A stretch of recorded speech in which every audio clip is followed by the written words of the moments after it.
함께 기도하겠습니다. 사랑의 주 하나님, 오늘도 새날 주셔서 감사합니다.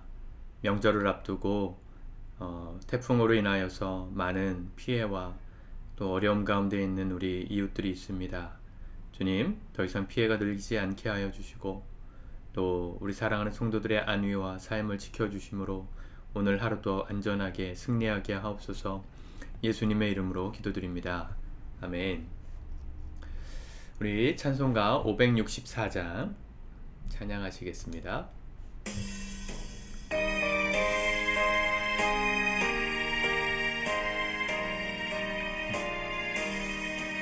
예수께서 오실 때에 그 귀중한 보배 하나라도 남김없이 다 찾으시리.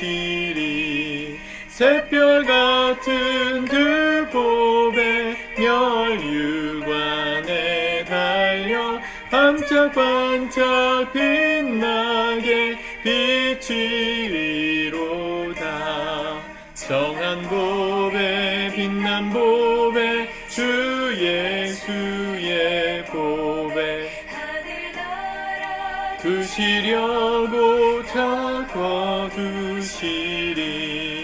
햇별 같은 그 보배 멸류관에 달려 반짝반짝 빛나게 비치리로다.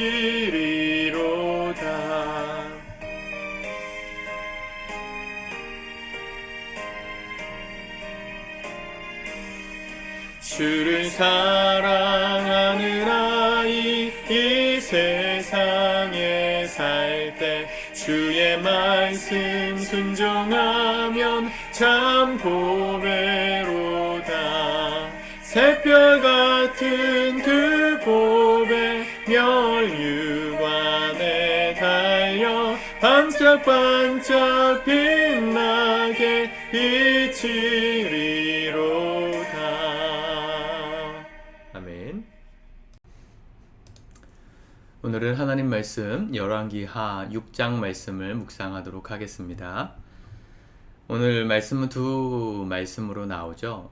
세 말씀이네요. 정확하게는 1절부터 7절까지 선지자의 생도들과 함께 거주할 이 기숙사를 짓기 위해서 나무를 하다가 일하던 선지자 생도가 쇠도끼를 물에 빠뜨렸습니다. 5절에 보세요. 한 사람이 나무를 벨 때에 쇠도끼가 물에 떨어진지라. 이에 외쳐 이르되 내 주여 이는 빌려온 것이니이다. 쇠도끼로 나무를 베다가 도끼를 어떻게 던졌는지 실수로 빠뜨렸는지 모르겠지만 물에 빠졌습니다. 이때만 해도 요단강의 물이 굉장히 깊었다는 걸 알 수 있죠.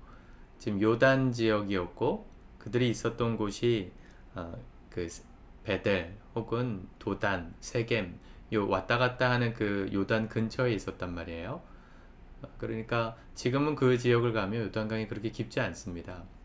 물론 지금도 가장 깊은 수위에 들어가면 사람의 키가 넘어가지만 그렇다고 해서 엄청나게 큰 한강 같은 그런 강은 아니란 말이죠. 폭이 이렇게 넓지 않아요. 10m도 되지 않는. 다만 이 요단강에 빠진 쇠도끼를 찾지 못했던 이유는 요단강을 흐르는 이 강물이 그 북쪽 지역으로부터 사해로 내려가면서 이스라엘의 그 토사, 흙을 함께 이렇게 이동시키기 때문에 물이 굉장히 황토색으로 뿌였습니다. 보이지가 않습니다. 물고기가 뭐가 사는지 전혀 보이지 않을 정도로 물이 탁하기 때문에 아마 쇠도끼를 찾지 못했던 것 같아요. 설상가상 그것이 빌려온 것이었다 그랬습니다. 이에 어떻게 합니까? 6절에 하나님의 사람이 이르되 어디 빠졌느냐 하매 그곳을 보이는지라. 엘리사가 나뭇가지를 베어 물에 던져 쇠도끼를 떠오르게 하고 그리고 그것을 그 사람에게 주어서 아무 문제가 없게 했다. 전설 같은 이야기죠. 성경의 이야기가 쓰여져 있다는 것은 언제나 의미가 있습니다. 나중에 제가 주일 설교로 조금 더 깊이 이 말씀을 다룰 때가 있다면 이 말씀을 좀 더 설명을 드리고 싶은데요. 중요한 건 뭡니까? 이 선지자 생도가 하나님의 일을 하는 데 있어서 자신이 가지고 있지 않은 도끼를 남에게 빌려서 그 일에 참여할 정도의 열정이 있었다는 것이죠. 하나님은요, 우리가 주를 위하여 열심을 낼 때, 우리의 마음을 드릴 때, 우리의 삶에 하나님께서 책임져 주시는 은혜가 있습니다. 여러분, 그렇다고 뭐 누구 거 빌려서 하시라 이런 얘기가 아닙니다. 헌금도 뭐 요즘은 대출해가지고 헌금을 하라 가르치는 교회도 있다고 하더라고요. 대출해서 헌금하시라. 뭐 건축을 하니까 그렇게 하시라. 뭐 주님이 정말 그런 마음을 주셨다면 뭐 우리가 순종할 수도 있겠지만 어떤 인간적인 욕심, 우리 주일 말씀에 나눴잖아요. 예수님의 팬으로서 주를 좋아하는 차원이 아니라 주께서 원하시면 내 생명도 드릴 수 있습니다. 따라가는 그 제자로서 살아가는 마음이 있는 사람이라면 주께서 그렇게 명령하실 때 순종할 수 있겠죠. 그런데 그게 아니라 단순히 팬심에서 좋아하니까 또 열심히 특심이어서 내 의로 그런 것들을 한다면 주님께서는 그렇게 기뻐하지 않으시리라 생각합니다. 그러나 그 마음에 진심이 있다면 누군가의 이웃의 것을 빌려서 주의 일에 참여하고 또 열심히 이 기숙사를 지었단 말이죠. 여러분, 우리에게 이 정도의 열정이 있는지 먼저 돌아봐야 합니다. 이거는 세속적인 신앙이야 라고 말하기 전에 내가 정말 순수하게 하나님께서 기뻐하시는 것을 위해서 헌신하고 참여할 적극적인 마음이 있는가, 그게 우리에게 먼저 있어야 되지 않겠나 돌아보게 됩니다. 하나님께서 우리에게 없는 것들을 통하여서도 일하실 수 있음을 다시 한번 깨닫습니다. 8절부터 말씀해 보면 아람 왕이 쳐들어왔습니다. 그런데 엘리사가 어디로 쳐들어올지를 이스라엘 왕에게 번번이 고함으로 아람 왕이 제대로 전쟁 한번 해보지 못하는 상황이었어요. 화가 난 아람 왕이 누구 때문이냐 이유를 찾을 때 그 아람의 군사들이 뭐라고 말합니까? 12절, 그 신복 중에 한 사람이 이르되 우리 주 왕이여 아니로소이다. 오직 이스라엘 선지자 엘리사가 왕이 침실에서 하신 말씀을 이스라엘 왕에게 고하나이다 하는지라. 그를 잡으러 가자 하고 도단으로 갑니다. 엘리사가 도단이 있었어요. 도단도 이 요단강 물줄기에서 약간 북쪽으로 있는 도시인데 그곳을 쳐들어갔습니다. 14절, 왕이 이에 말과 병거와 많은 군사를 보내매 그들이 밤에 가서 그 성읍을 에워쌌더라. 하나님의 사람의 사환이 일찍이 일어나서 나가보니 군사와 말과 병거가 성읍을 에워쌌는지라. 그의 사환이 엘리사에게 말하되 내 주여 우리가 어찌하리이까 하니. 우리가 이렇게 하나님의 일을 할 때 언제나 방해 요소가 있습니다. 우리를 공격하는 대적이 있습니다. 엘리사를 죽이려고 한 나라가 지금 침략을 한 거죠. 도단에 모였는데 그 몰려든 군사와 병거를 보면서 그 사환이, 아마 선지자 생도였겠죠, 절망을 고백합니다. 그때 엘리사가 뭐라 해요? 16절, 대답하되 두려워하지 말라. 우리와 함께한 자가 그들과 함께한 자보다 많으니라. 어제도 말씀드렸지만 믿는 사람의 사면 초가는 그렇게 무서운 상황이 아닙니다. 사방이 다 둘러서 적으로 쌓여있고 앞으로도 갈 수 없고 뒤로도 갈 수 없을지라도 믿는 사람들에게는 언제나 희망이 있죠. 하늘이 열려있다고요. 하나님께서 우리와 함께 하시는 사람 두려워할 필요가 없습니다. 현실적으로는 두려워할 수 있지만 영의 눈이 띄어진 사람, 주께서 우리를 위하여 무슨 일을 하고 계시는가 눈이 열려서 볼 수 있는 사람 두려워하지 않습니다. 여러분들에게 영적인 눈이 띄어지길 바라요. 저는 어린 시절에 신앙생활을 했었다 보니까 그런 믿음으로 기도를 많이 훈련받았어요.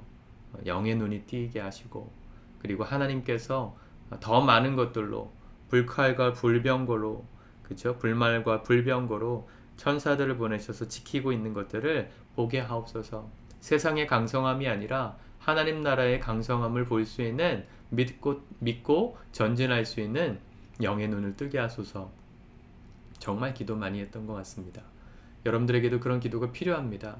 영적으로 눈을 어둡게 만드는 시대, 눈에 보이는 것들을 있는 그대로만 소화하는 시대, 그 눈에 보이는 것 이면에 넘어서 있는 영적인 세계를 보지 못하게 만드는 이 세상의 문화 앞에 우리가 눈이 가려지면 안 됩니다. 여러분, 눈을 뜨십시오. 영의 눈을 뜨십시오. 사방이 가로막혀 있다고 절망하지 마시고 하늘을 바라보고 주님께 집중할 때 우리를 향해 하나님께서 지금도 일하고 계시는 그 성실하신 섭리를 발견하게 될 것입니다.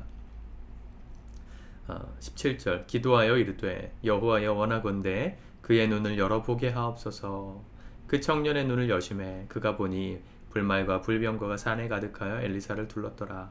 18절 아람 사람이 엘리사에게 내려오매 엘리사가 여호와께 기도하여 이르되 원하건대 저 무리의 눈을 어둡게 하옵소서. 기도의 사람이 될 때 이렇게 된다. 기도를 강조했습니다. 여러분, 기도하기 참 어려운 시대입니다. 저도 그런 것 같습니다. 빨리 새벽 기도 다시 시작해야 하고 다시 새벽 제단을 쌓음으로 주 앞에 나아가야 하는데 우리가 문명의 이기와 편리함 때문에 너무 게으르게 안일하게 살고 있는 것은 아닌가 돌아보게 됩니다. 사랑하는 성도 여러분, 여러분들의 삶에 오늘 시간을 내어서 기도하십시오. 그때가 언제인지 상관없습니다. 여러분들이 정한 시간이면 됩니다. 너무 막연하면 오히려 안 하더라고요. 팁을 드릴게요. 아침에 5분만 빨리 일어나세요. 아침에 10분만 빨리 일어나셔서 그 10분 기도하고 하루를 시작하십시오. 저녁에 주무시기 전에 5분만 빨리 텔레비전 끄시고 5분만 빨리 스마트폰 내려놓으시고 그 5분, 10분 주 앞에 기도하고 하루를 마무리하십시오. 여러분들에게 있어서 가장 내기 어려운 시간을 내라는 게 아닙니다. 가장 내기 쉬운 그 시간, 잊어버릴 수 없는 그 시간, 하나님 앞에 기도하십시오. 저는 여러분들 기도의 사람이 되셨으면 좋겠어요. 마음이 불안하고 또 마음에 어떤 두려움이 있을 때 저는 본당에 엎드려서 기도합니다. 아침에 이렇게 교회에 출근해서 가장 먼저 본당에 들어가서 뒤에 의자에 앉아서 이렇게 주님, 하나님 오늘도 함께 해주소서 기도하면 그 어떤 고민과 그 근심이 있을지라도 제 마음에 임하시는 하나님의 평강이 느껴져요. 여러분, 교회에 나오셔서 기도하십시오. 말로만이 아니라 나오세요. 나오셔서 기도하시는, 그럴 때 우리를 향하신 하나님의 섭리가 보여지고 우리를 둘러싸고 있는 하나님의 놀라운 불말과 불병거, 하나님의 광대하심이 믿어지고 실제로 믿어지게 됩니다. 엘리사 한 사람, 기도하는 사람을 통하여 이스라엘 민족을 지키셨던 하나님, 오늘도 우리의 기도를 통하여 우리의 삶뿐만 아니라 이 나라와 민족을 지켜주옵소서. 그렇게 기도할 줄 아는, 아침에 기도하고 저녁에 기도할 줄 아는 기도의 사람들 다 되십시오. 이어지는 말씀, 그 말씀 내일 우리 묵상할 말씀과 이어지는 말씀이기 때문에 함께 또 나누도록 하겠습니다. 기도하겠습니다. 하나님 감사합니다. 오늘도 주의 말씀 우리 마음에 새깁니다. 기도의 사람들이 되게 하여 주소서. 하나님, 아무리 강조해도 지나치지 않는 주님 기도의 삶, 기도하는 삶 우리가 실천할 수 있게 도와주옵소서. 우리 교회에 기도의 불이 일어나게 도와주시옵소서. 기도하고 싶은 자들이 모여들게 도와주시고 언제든지 열려있는 본당에 함께 모여 주 앞에 간절하게 기도하여 응답받고 이 나라와 민족을 주님 손으로 구하는 놀라운 기도의 사람들이 이곳으로부터 일어날 수 있도록, 그래서 우리 자녀들도 부모로부터 기도를 배우고 일평생 기도하는 하나님의 사람 엘리사 같은 사람들로 다 승리할 수 있도록 기도의 씨앗을 심는 우리 모두가 되게 도와주시옵소서. 예수님의 이름으로 기도드립니다. 아멘.